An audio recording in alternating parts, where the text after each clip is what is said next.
Melbourne Airport, the local time. It is 10 minutes past 5. For your own safety and other guests around you, it is a requirement that you remain seated with your seatbelt fastened and keep the aisle exits clear until we arrive at our gate and the seatbelt sign is turned off.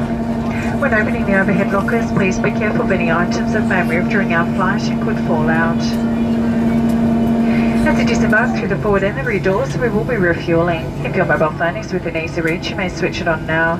However, if you are leaving us by the tarmac, mobile phones must be switched off again prior to exiting the aircraft. All other electronic equipment must remain switched off, and smoking is not permitted on the tarmac or inside the terminal.